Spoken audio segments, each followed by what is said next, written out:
Let's make sure that DealHub has access to our sales team and to our delivery team. And eventually there is a perception of who is that partner. So you want to show everyone that this is going in the right direction. Have an opportunity to present opportunities. And one thing is for sure, it's all about people, connecting with people and trusting them. Relationships is the best path to partnership. To start sharing our solution.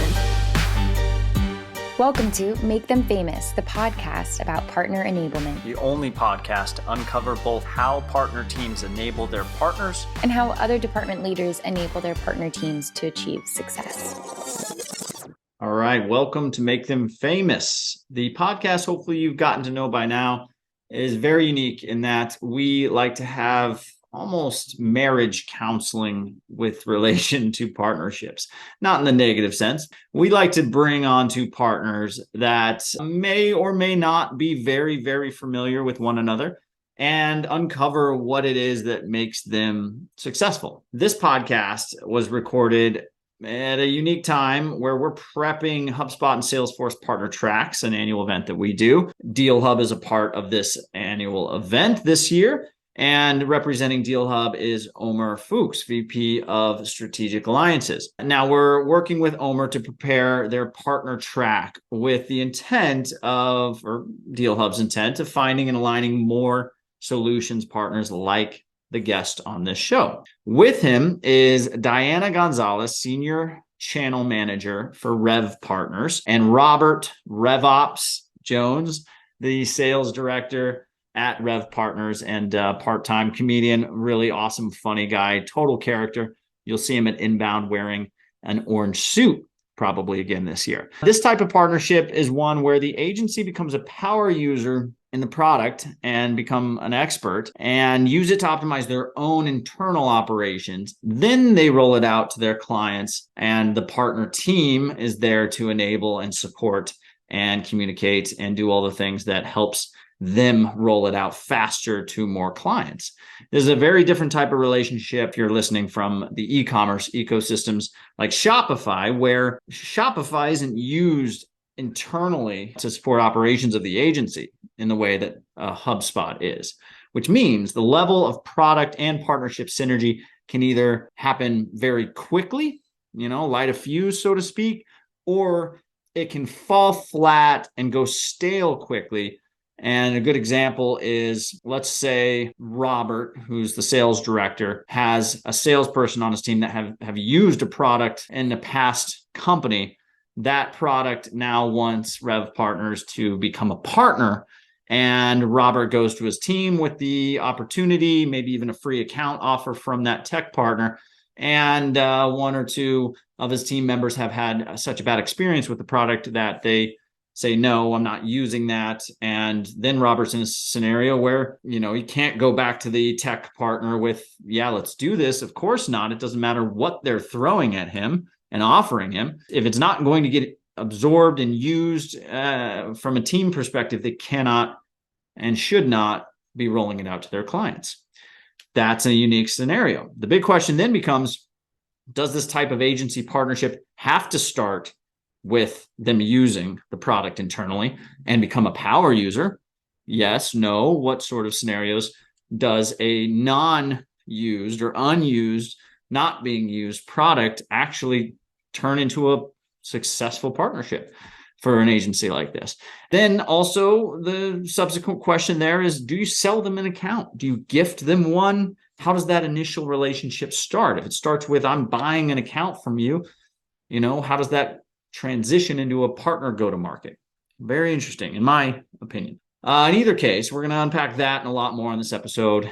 We're going to talk about ideal partner personas for each party, perceptions and expectations from each, the levels of enablement Rev partners as a team expect from their partners, what types of communication frequencies, and when things can break in general, their go-to-market plans, how they transition from usage of a product to a go-to-market, and how they actually roll out a very detailed go-to-market, and expectations, anecdotes, and of course, what it takes for both sides to achieve success. Stay tuned all the way to the end. It gets really interesting in the last few minutes, like most of our podcasts do. But before we get into that, please take 3 minutes to hear from our lovely sponsors some technology that you can use to enable your partnership program to achieve success.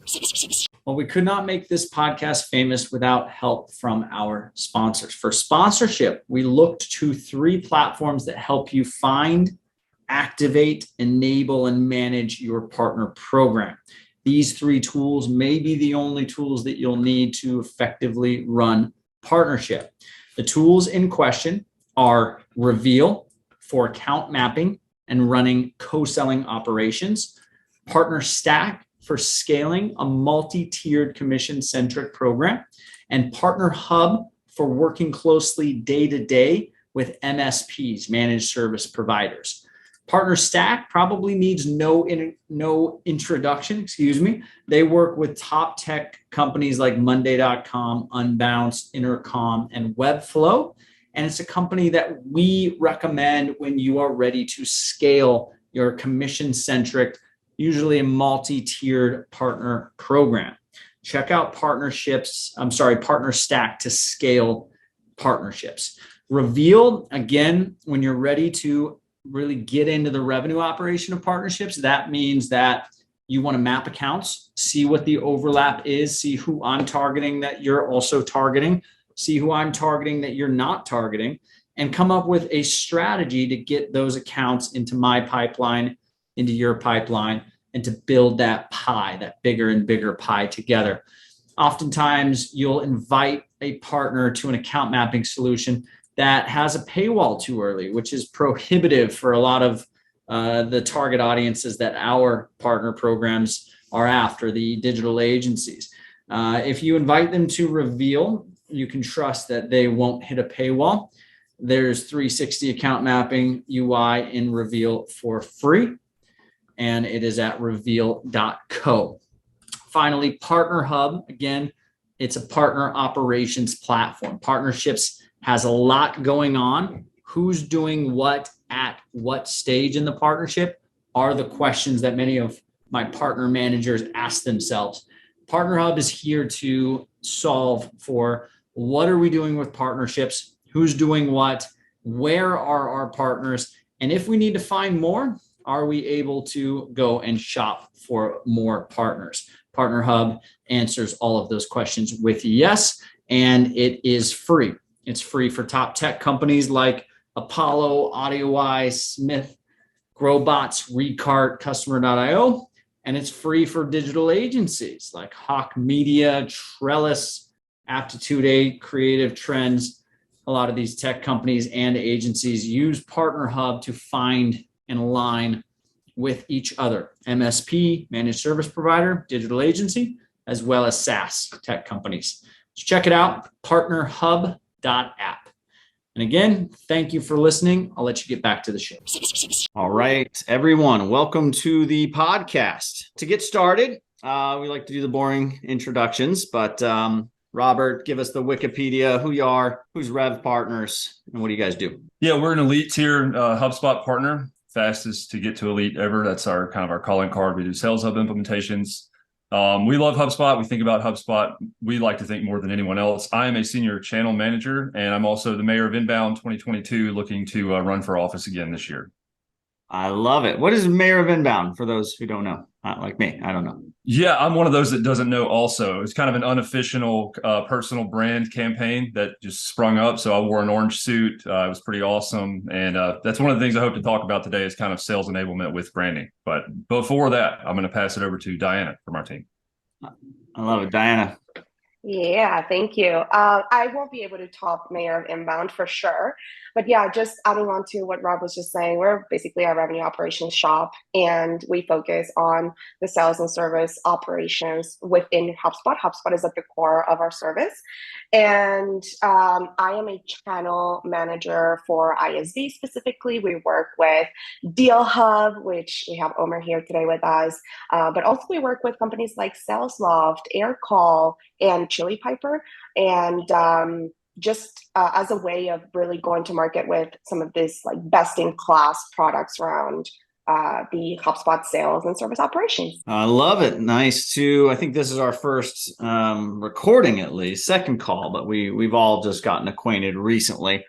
Omer and I have been working together on partner tracks for a couple of months now, so we've gotten to know each other pretty well. Omer, title, role, team. Alrighty. Hey, great to be here, Alex. Thank you for that. My name is Omer Fuchs. I'm leading strategic alliances and partnerships here at Dealhub. Dealhub is a software vendor. We are the number one solution to get salespeople to do what salespeople need to do: close business, close deals, easy, fast, without mistakes, without a huge headache. And we enjoy doing that with HubSpot, with the Sales Hub. We're doing it with actually a lot of CRMs and customers around the world. But currently, this year is the year of HubSpot. We are amazed by the growth we have.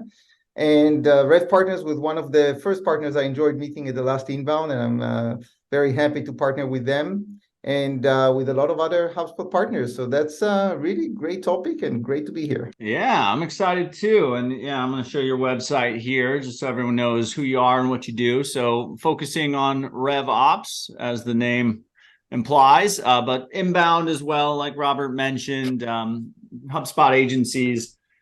If you aren't familiar, hopefully if you are, if you're listening to this podcast, you should have a focus on HubSpot. So you should know a little bit about them. But Robert, tell us real quickly, kind of how you explain the difference between RevOps and inbound and where you guys sit, just so we're all on the same page. I'm going to go ahead and Diana will answer this after me to add some better color. But RevOps, I mean, that's what the engine is for your business, the alignment of, and to use whichever buzzword we feel most comfortable with, but it's everything being under one roof. That's why we chose HubSpot. You can standardize on that and it's not cobbled together. It's kind of they're saying everything in one spot and kind of aiming towards the same goal. So we focus on that, helping teams to be able to know their numbers so they can speak into them and make changes. One of the ways we do that is by being able to integrate instead of just serve as an agency. On the review side, it says RevPartners, not an agency. So we think of democratizing RevOps, making it accessible to all people, regardless of maturity of their business. And Diana, jump on top and then let's see what else we have. That's exactly right. Revenue operations is the way in which your marketing, sales, and service or delivery work together to be able to accomplish your revenue goals. Boom. Right? That's what we're really doing here. That's what we're doing here. And that's why we're doing it through HubSpot, because you can have all of your teams within the same place and they're all talking the same language with the same information, being able to really operationalize to get to your revenue goals. Yeah. And for someone like me in between, I mean, it's one of those things where it's like revenue operations. I thought everything was revenue operations as far as an agent, marketing and sales and all the stuff. But when the way you described, I think works really well, where it's the actual execution of it, what happens behind the scenes and how it really is operationalized from a revenue standpoint. So works really well. And that's why we have Dealhub here, because Dealhub enables revenue operations. Let's talk real quickly about how this partnership came to be. I think, Omer, you could probably talk to this, but if you need to pass the baton to somebody, how did the partnership come to be? By all means. So here's the thing. I went my first trip to Inbound back in September, which was amazing. It was a huge event. I really enjoyed it. And before I went there, I already started to look at the HubSpot ecosystem and understand who's doing what, who are the leading partners, what's going on. And I scheduled some meetings. And that's how I came to meet the RevPartners team that came on site, Brendan and the team that were there.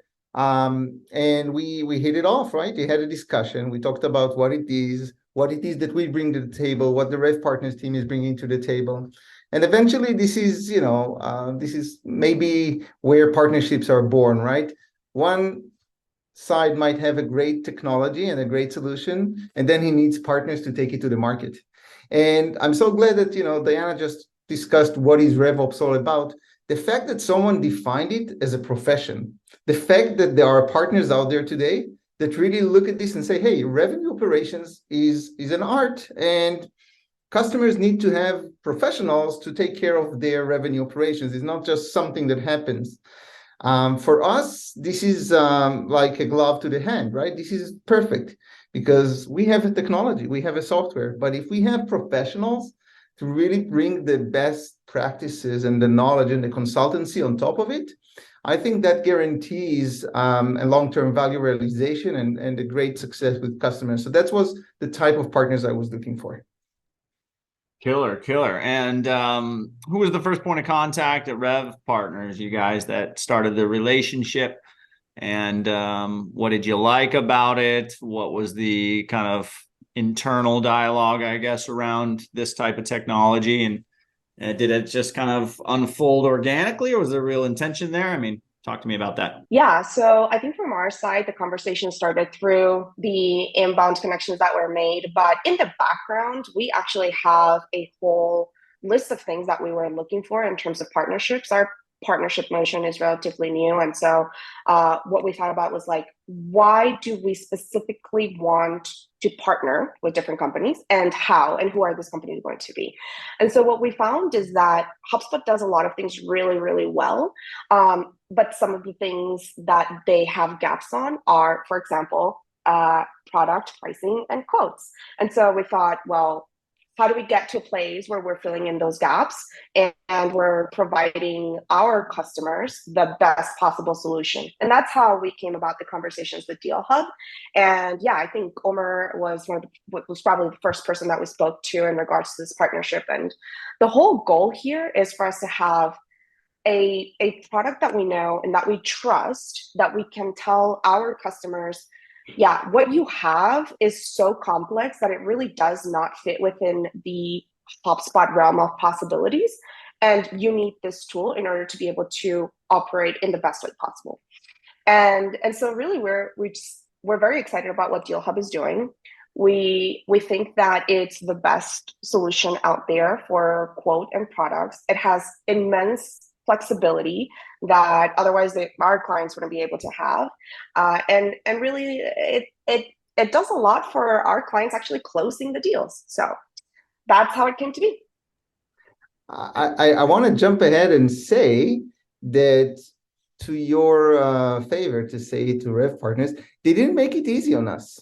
Meaning there was a vetting process we had to go through. It was, so the team at RevPartners said, yes, we'd like to have a CPQ partner. We're looking at a few options. You're one of them. We want to see what it is that you have to offer.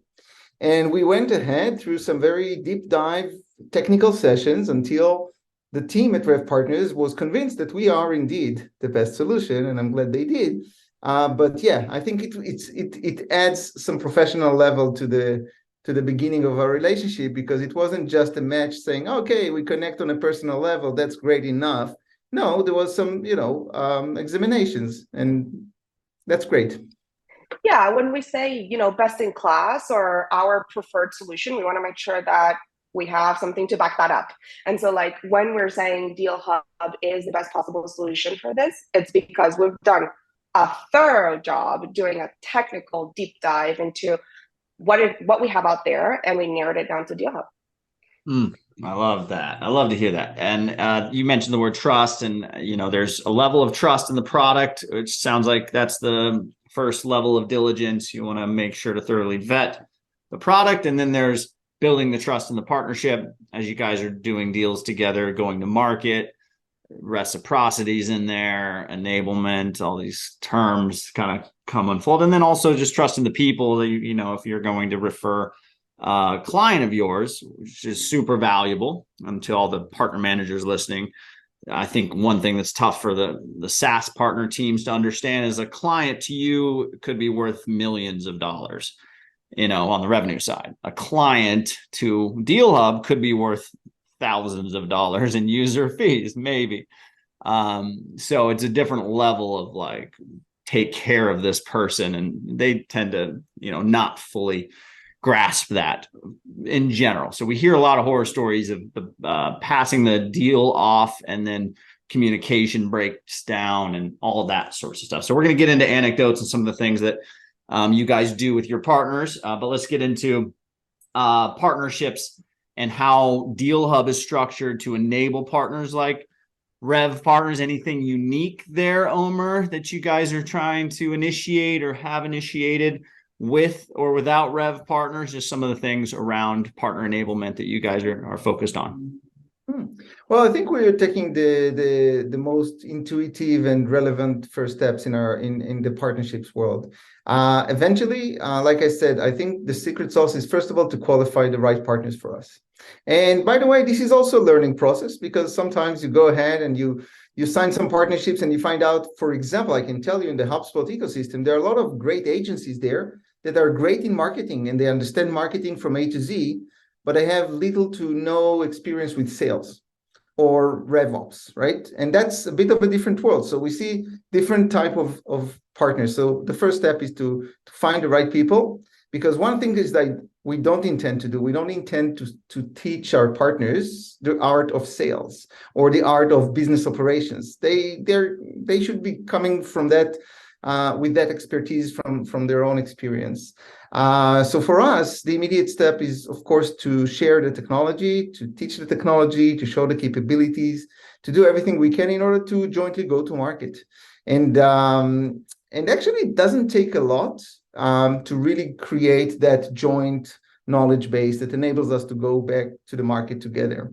So I think that's the first step. And afterwards, and that's not less important, but it's more structured, that will be the technical onboarding kind of a knowledge. So how to take the product and actually onboard a customer and provide ongoing services and consulting. And that's where it becomes a bit more of an academic, like a university of how to do CPQ. And really, this is a solution that is configure, price, and quote, but it's also contract lifecycle management and digital deal rooms and subscription management. There's a lot of knowledge there. So this is the heavy lifting, which will come immediately after we have a customer and 2 customers and 3 customers, and we do some projects together and we accumulate that important mileage together. So that's kind of where we are, starting with a very light knowledge sharing, sales, referral knowledge, go to market together, and shifting into the heavier on-the-job technical training for consultants and implementation experts. Killer. And Robert, I was just about to send you a chat here, if you don't mind. Any comments on the 2 sides of that conversation, expectations of the partnership and expectations around enablement from Dealhub? So you're getting into this partnership. You've got a lot of things that you have to get done. What do you expect? What are bare minimums, and what are some of the things that this partnership and maybe other partnerships have brought to the table that have enabled you guys to succeed? Yeah, I think speaking to the end result would be more for Diana, but for us, it starts with training, right? Omer just kind of alluded to that. Is the fit was good. There was some personal discussions up front, but we put every partner through a vetting process to make sure that aligns. Just from a high level, I mentioned this earlier, the way we got to Elite was by standardizing on HubSpot and Sales Hub. So there's a lot of, I think there's 7,000 plus agencies or partners within the ecosystem, and they've been around for a long time, but not a lot of them specialize in Sales Hub. They're more marketing agencies. And it's not a reflection on anything but the history of HubSpot and the journey. So HubSpot's only recently launched Service Ops Hub, all these amazing product updates. So the way we think about it, your CRM is a product and it needs an owner. We intend to be that owner. Just from a Dealhub RevPartners perspective, that made a lot of sense because CPQ requires sales. I mean, it wouldn't work with a marketing agency or somebody that's as proficient as we are. But on the enablement side, I mentioned that Diana and the training, kind of passing it down through the team, is the end state to be able to move that in. But it really starts with information gathering up front, qualifying. My partners are essentially HubSpot reps, pre-sales, that we're getting into this in a minute, but talking about go-to-market motion. So I want to make sure that up front, those people that could potentially be qualified for Dealhub usage or any other partner are the right people. And that starts with asking questions. It starts with good, thorough discovery up front, and then looping in people like Diana on our side to help communicate and foster that along. That's some of our RP, I guess, core values would be over communicate and ownership. And because of that, partnerships is almost like a natural byproduct of that. We want to over communicate. We want to own. We want to solve for the customer like HubSpot does. So again, with Dealhub in this case, or with any other partner, that's kind of the route. Diana, I'll let you add to that. Yeah. And Rob was just talking about the pre-sales and sales motion. The way that we are also understanding our partnerships is we've made the decision to go deeper with fewer. And so we have very specific set of partners that we're dedicating our time to, specifically in this case, Dealhub. We use Dealhub internally. Our team uses Dealhub in our own operations, but also we're using that experience to standardize the best practices around DealHub plus HubSpot, right? Because HubSpot is at the core of our service. And so we are understanding it at such a deep level that now we're able to create playbooks with best practices around DealHub plus HubSpot. And we are able to transfer that knowledge over to the rest of our delivery team so that in the future, we're able to think about what type of professional services can we cater to in terms of DealHub plus HubSpot engagements. That's one part. And in terms of pre-sales and sales enablement, what I would add too is like, let's get in front of each other's teams. Let's make sure that DealHub has access to our sales team and to our delivery team to really give us a glance of who's your ICP, who are we targeting? How do we know that DealHub is a potential fit for these engagements? And from our side, how do we get in front of DealHub's team to help them also know that we're around, that we're a partner, that we do what we do? Just in light of the earlier conversation, a lot of people don't even know what revenue operations is, right? Like if we say we're RevPartners partners, what does that really mean to DealHub? So those are some of the things that are taking place right now. Yeah, and you got to the meat of that conversation, which I appreciate, Diana. That's, you guys are in a unique relationship. Unique, I'd say, not to the HubSpot world, more unique on the e-commerce side. So if you're e-commerce listening to this, you're typically in a scenario on the partnership side where you're enabling an agency to sell a tool that they're not going to use internally, right? Agencies don't use Shopify to run their agency website or Klaviyo to run their internal marketing campaigns, right? But HubSpot agencies, you guys all use HubSpot as your CRM, use HubSpot as your marketing automation tool. Therefore, the apps that plug into HubSpot, as long as they work for some of the processes, you guys will probably use them as well. So you look at DealHub through the lens of, would we use you? First, okay, check that box. How would we use you? Okay, now we have to build services. So one of the things Omer and I are doing right now is we're putting together the service track presentation, which is a formatted presentation that we suggest partner managers do for our events. And it's really showing an agency, okay, well, here's DealHub and all the bells and whistles, great, but more, here's what business you can build on top of DealHub. And there's a partner track involved, which is, let's get you an account, you tinker and use. Let's enable you to do that by giving you some stuff and making it logical business choice to take your time and energy to learn it. And then let's increase the levels of the relationship as we go, 1 month, 2 months, 3 months. And then let's get you prepared and trusting enough to do a go-to-market. So let's definitely get into the go-to-market discussion. But let's talk about your guys' experience, and then we'll get Omer's feedback on what he's been up to on how the best partners have really started off with not just asking you for referrals day one, but really like giving you what you need in the timeline that you need it to become a go-to-market partner for them. Anything there, recent experiences, other partnerships. I don't know who to ask this to, but I imagine, Diana, you're coming off mute. Let's ask you. Yeah. And funny enough, that's actually a question we ask through the vetting process to all partners we are engaging with. What makes a good partner for you, right? And the answer to that for us is high collaboration. I mean, at the end of the game, partnerships are two completely different entities trying to collaborate and sort of like push each other up and maybe like go up market together or whatever the case may be. And so if we have high collaboration through training, through pre-sales, through communication, and through co-marketing, then we know that no matter what happens in these two entities and all of the variables that tend to change in both companies, we will be able to get aligned and push forward. So for us, it's as simple as the best partners for us have high collaboration. And just to give you some examples of that, DealHub has given us a person to do our entire implementation process. And so through that process, which by the way is like a 3-4 week process, we have been able to have full access to their implementation person. We have a Slack channel with them where they are actively communicating with us and asking us and pushing things forward. They give us all the information that we need. They give us all the documentation that we need. And so like that level of collaboration on a weekly, if not daily basis is really what helps our go-to-market move forward, right? That's the main aspect that we're looking for and what has worked really well for us. Killer. Yeah, I love the detail there.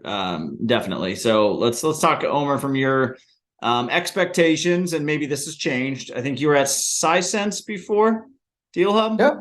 And that was enterprise focused, maybe a little different. I don't know. Yeah, different. Yeah, I manage all type of partnerships in my past, from mid to larger size partnerships. Yeah, so various profiles and types. It's different, but there are certain things that are very similar.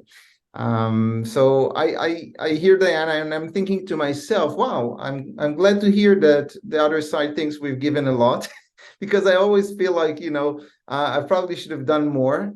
But there's something very interesting about this dance that we call partnerships. And, to your question, it's the same whether it's a 25 people marketing agency or an SI or consultant that is very local, going all the way up to 250,000 consultants working for one of the global SIs.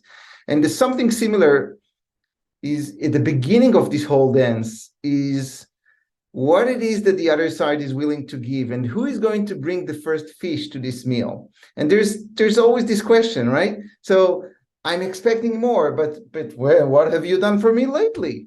And we start to have those discussions, and it's always like that. There's a little bit of hesitance. There's a little bit of, so we hit it, we think it's the right partnership, but is it the right partnership? So it's always there, and no one can pretend it's not there. Every side it's like a relationship, right? You always have to requalify your decision to partner and ask yourself, okay, is this going in the right direction? Sometimes it does, sometimes it doesn't, by the way. But the important part is to make it work. Every side needs to invest at the beginning. Every side needs to invest and show the other side. And when I say the other side, it's usually there is a person. This person usually has a manager, and this manager usually has another management. And eventually there is a perception of who is that partner. So you want to show everyone that this is going in the right direction. And then the what I call the wheel of momentum is start to spin, because every side has this trust. Trust brings more investment brings more success. And then we're really dancing. But it's always kind of like a teenager dance party where you're not sure where this is going. That's a great analogy. Yeah. So like a middle school dance where everyone's kind of like on either side waiting for somebody to make the first move. No, I like that. So let's talk a little bit about that. So if you were in my shoes, Robert and Diana, pick the person who answers this, what would you kind of advise the partner teams to do in the early days of the partnership, assuming the technology meets the needs and the product stuff is there?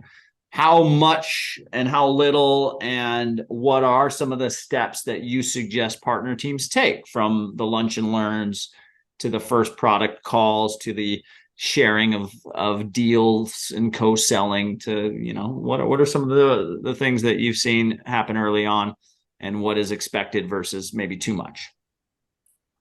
Yeah, I'll start on that one. I think from the beginning, if the assumption is to partner, and then the natural first step is to create value, right? Almost aggressively create value. That way the other side has to respond. There's an element of initiative that's important. For me, with Diana kind of handles ISVs and looks for partners, but HubSpot for us is a partner, so I manage that channel. It's adding value up front. And how does value stand out among 7,000 other people that are doing the same thing, vying for the same attention, vying for the same deals, that are trying to, become thought leaders. But yeah, so the marriage for us would be add value up front, and be just transparent and communicative. And a lot of the ways that we do that are kind of with branding.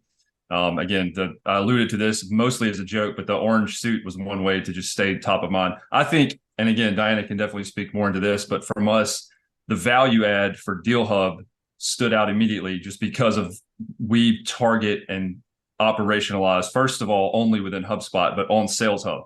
So like you can't have CPQ and Dealhub without Sales Hub mastery. So that's kind of where I stand on that add value up front. And by the way, just talking about Rob's work with HubSpot specifically, when you have such a spread out team, and Rob does a great job at this, like he ensures that the people that are in the front line, so all AEs and sales managers and etc., know about us. And that's a huge task when it comes to HubSpot.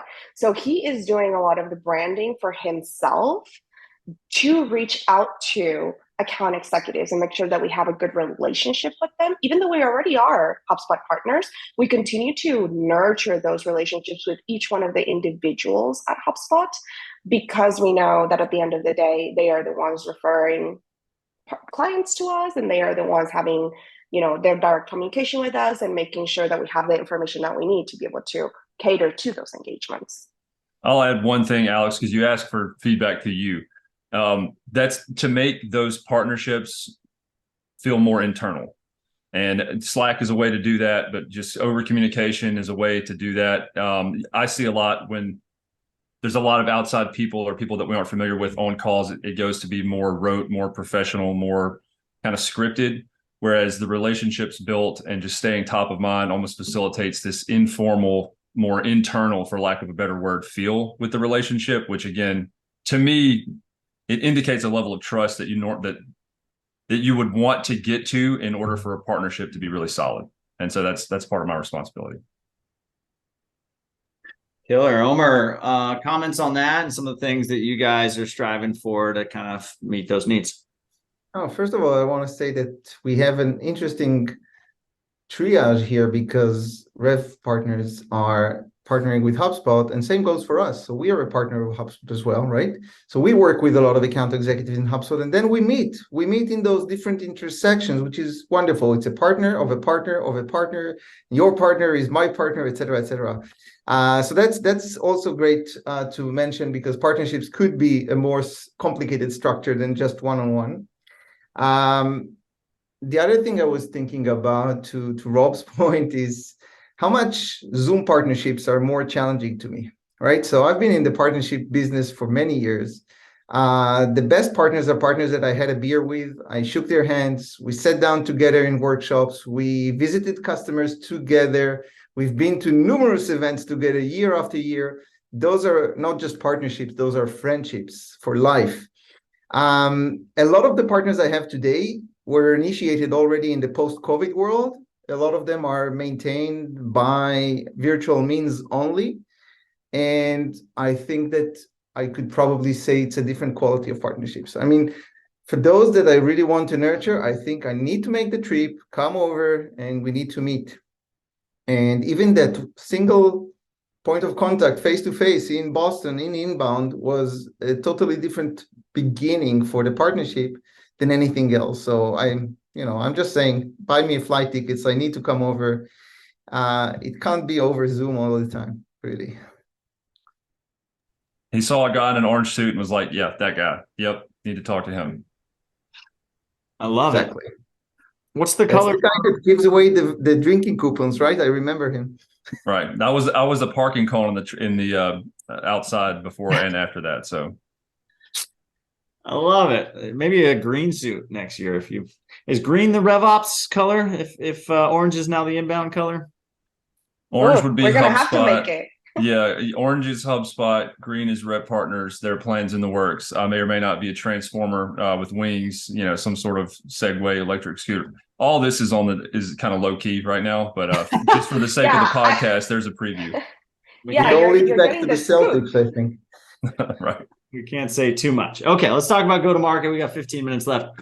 So that was sort of the dating phase. Partner enablement needs to happen consistently and correctly. But let's talk about plans to go to market. So Dealhub has passed the vetting process. You guys may have your account set up. You should, of course, by that point. We're talking like maybe a month or two into the relationship after you've kind of, met or at least heard about it. And you've got your implementation done. Your team's tinkering with it.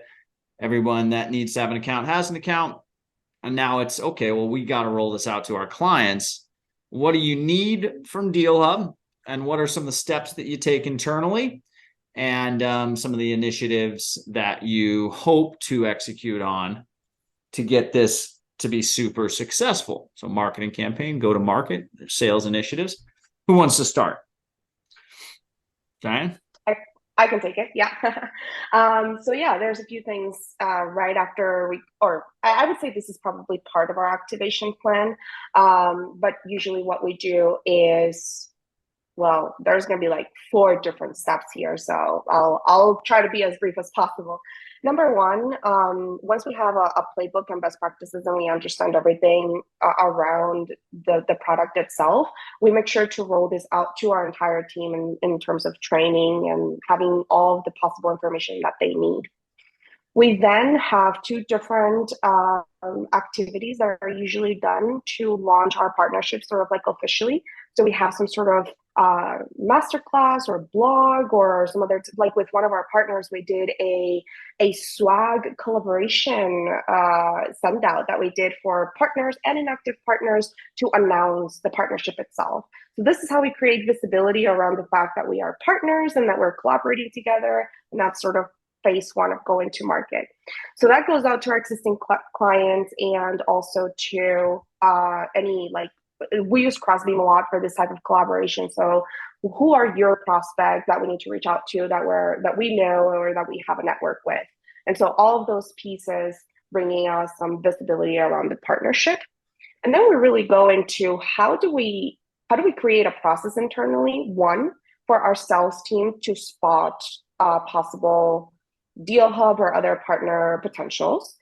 And 2, how do we create a process around how our strategists, who are the main points of contact for our clients, spot the opportunity to bring up Dealhub or any other type of partnerships.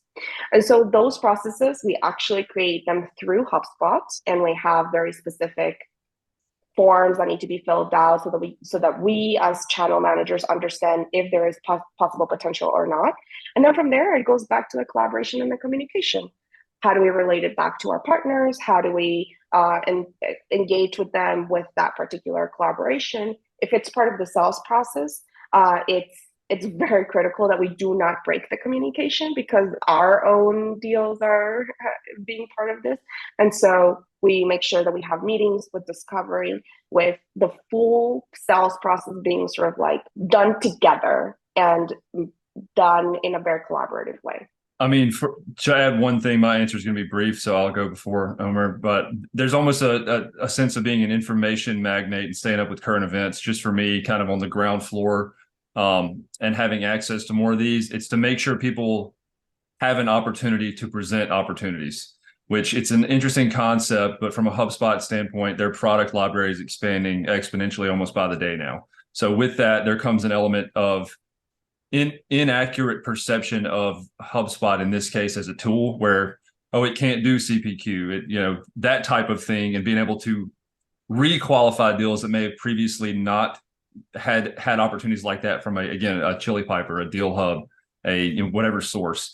Anything like that is part of my job to say, if X meets this specific criteria, like HIPAA as a popular one for HubSpot, then now that shouldn't be a problem because we have somebody that can help overcome that and facilitate the sales process. So it's really early on, but that's part of what I see my responsibility being. Love it. I love it, by the way, the fact that you can look at technology and say, you know what, we are a consulting practice, we are an implementation expert. We can get you best of breed and put together technologies that are natively integrating into giving you the best solution, Mr. Customer, because you don't have to buy everything from one platform, if you know what I mean. So you can find best of breed and connect them together. And this is why exactly I think there's this whole notion of an app source or an app store and something that goes well together. For me, when I think about the go-to-market, one of the things that is most crucial to me is that our partners will know that we are there for them, meaning, so let's say Diana and Robert here are going to invest and they are going to have enablement. They're going to talk to the team. If someone is raising his hand saying, we have a customer here that would like to hear more or see more, I would like to make sure that they have someone there to do the demonstrations with them the following day. And if they have a pre-sale discussion or a technical discussion, they will get all the backing up of all our resources. They're becoming an extension of our company at that moment. So that's of course, it's important in the sales stage, and it's even more crucial in the implementation stage when there is a joint customer. So that's my accountability here for go-to-market.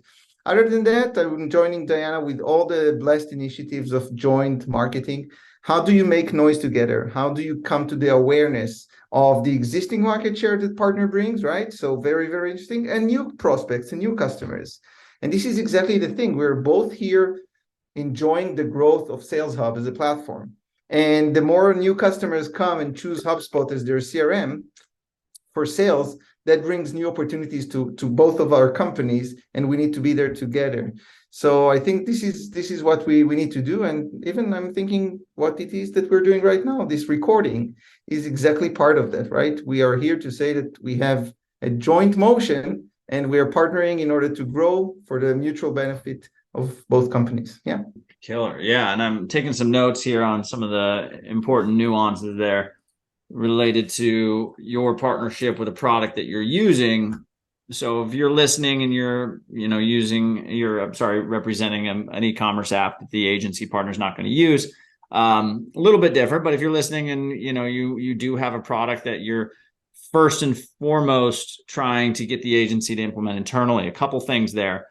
You may either have synergy much faster because Robert saw the product being used with one of his sales reps he hired from a different organization, and the sales rep was just so in love with the product that they decided to implement it on the sales team. Turns out that they have a partner program, and it's like it's a lighting a fuse, so to speak, and it just kind of ignites super quickly because there's internal buy-in on the product. Someone else was an advocate coming in, and they come to the partner team like, let's get going. We're ready to go. Or it could also fall flat on the negative side where maybe Omer meets Robert and tries to sell him on the partnership opportunity at inbound, and Robert's open to it, likes Omer as a person. He'll, let his team go ahead and tinker, and Omer provides RevPartners with a free account, maybe for a time period or lifetime.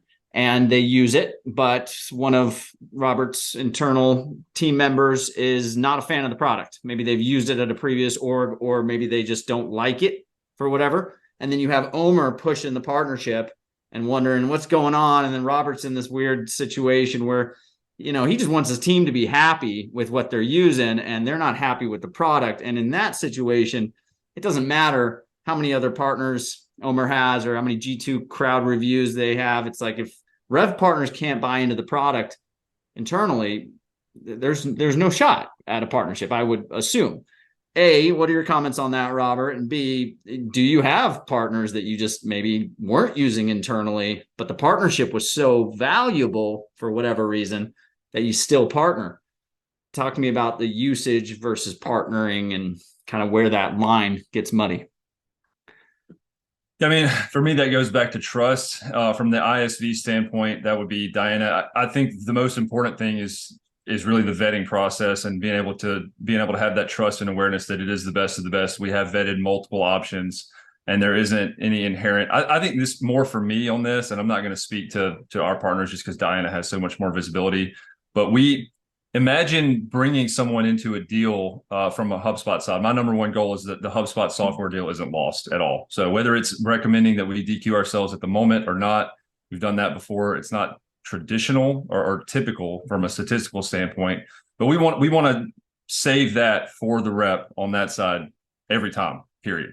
So if that involves something like that up front, great. The analogy was other partners have not necessarily standardized implementation partners for HubSpot that may specialize in Sales Hub as we do. They haven't necessarily standardized with HubSpot. So what happens if that, if they end up doing the implementation for, Salesforce, the curse word, or, Pipedrive, something else? With us, that's not an option. And I assume, Diane, I'll segue to you for this, that it's the same case with us, where we vetted, we understand, we trust. So I think, Omer, you mentioned this earlier. Some of it's not a game of chicken, but kind of like a waiting game. Like, let's just add value. What are they sending? Am I doing enough for the partner? For me, it's the assurance that we're not out here pitching other product. Like, we're not championing Salesforce at all or anything that may cause them to lose the software deal. Yeah. And Matt, one of our co-founders, always says we eat our own dog food, right? Like we are not putting our name behind anything we don't trust and use and are comfortable with. And so really it goes back to our, like the trust that we build with our clients internally and our branding as RP. What would it say about us if we were to propose a best in class product that we don't really think is best in class?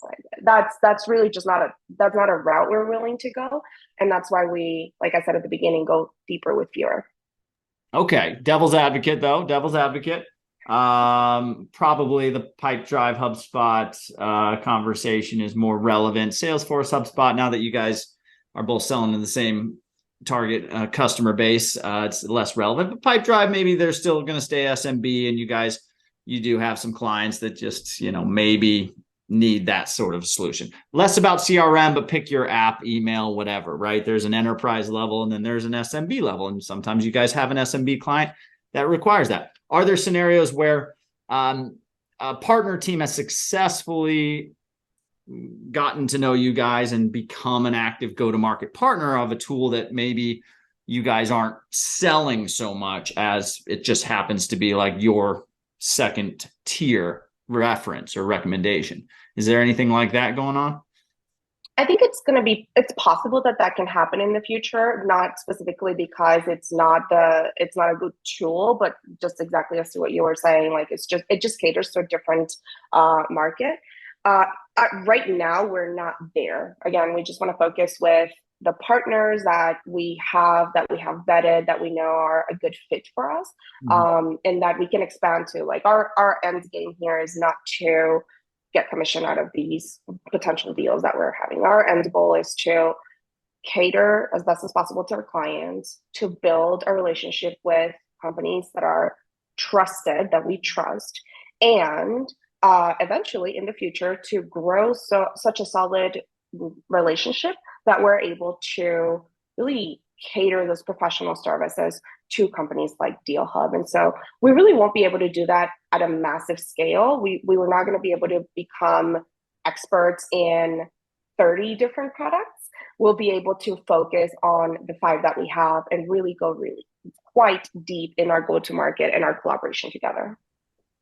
I think the most important thing, if you're listening to this podcast, Alex just said the fact that you and Salesforce, HubSpot and Salesforce, are now selling to the same people.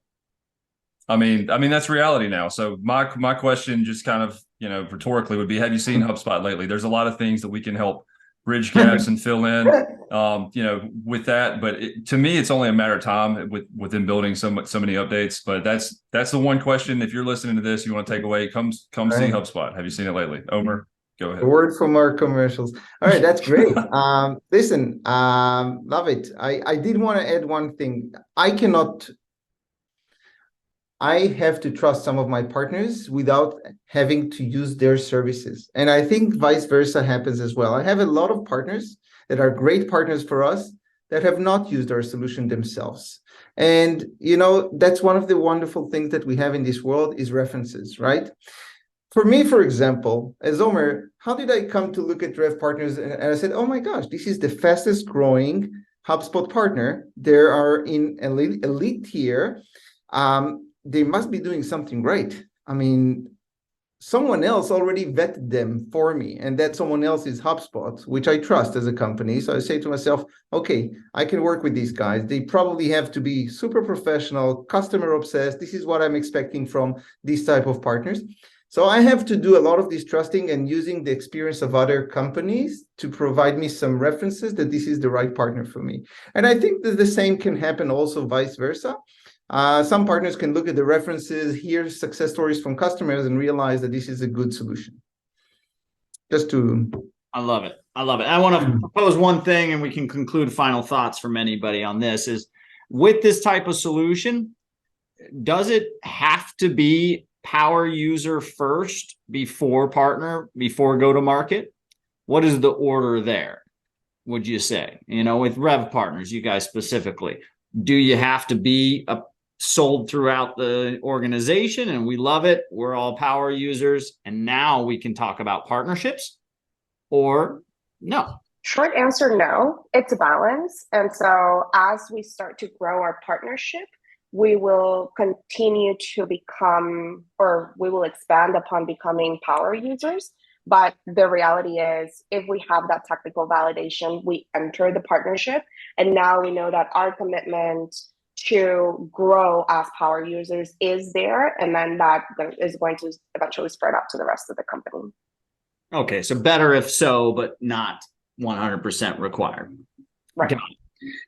Very cool. Final thoughts, Omer, and then we'll go back to Robert and Diana.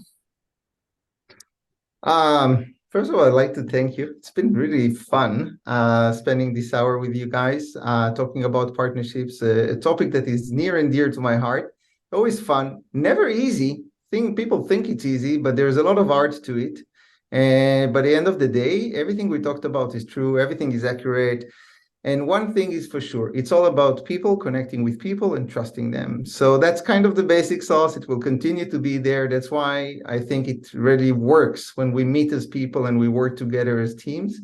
And I'm looking forward to this partnership with RevPartners, growing it, showing the value to more and more HubSpot customers, because we can do a lot this year. So looking forward to it. Thank you.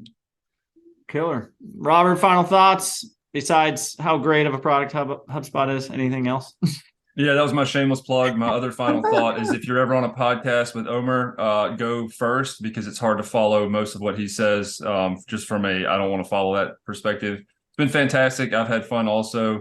Glad that, Alex, you reached out to invite us onto this. So I want to thank you as well. But the final thought is that there's a win component. So that's what a lot of our expertise is in, is not what to do, but when to do it. And just to follow up to that power user conversation, is the intent to become one? I use this example all the time, where HubSpot is Othello, right? The little board game. It takes a minute to learn, a lifetime to master. We help with that. We help. What can I get out of HubSpot? And that's what we help to facilitate. And if we can't, like Omer said, there's a gap or there's something, we pass it off to a partner. Diana, go ahead. Yeah, well, echoing the thanks. It's been really great. And I really think the takeaway here, just also echoing Omer's last thoughts, is relationships is the best path to partnership. And it's really such a strategic play to build partnerships that it goes far beyond just a commission or the referral piece. It's really all about, how do you engage with these partners, and what do you have for them? How are you serving them, and how are they serving you? And how does that become a balance in an ongoing basis? That's sort of the takeaway for me. Killer quote. I like that. Relationship is the best path to partnership. So I think a lot of us forget that. The word partnership. Put it on a t-shirt. Yeah. Yeah. It stems from relationship. Yeah. We like to say the people are your partners. It's kind of on the same token. It's like, we got to remember as partnership people that there are people behind it, and there's relationships behind that, and you can't jump ahead of anything. Yeah. You always have to do everything in the right order, or else you'll fall on your face. Cool, guys. This has been fun and funny and exciting, and I think we got a lot of great information, especially for those looking for a persona like RevPartners and other agencies that listen to this that are similar to RevPartners or want to be like you guys. Killer, guys. Thanks again. Omer, we'll talk very soon. Robert, Diana, it's been a pleasure. We'll see you guys online. Thank you so much.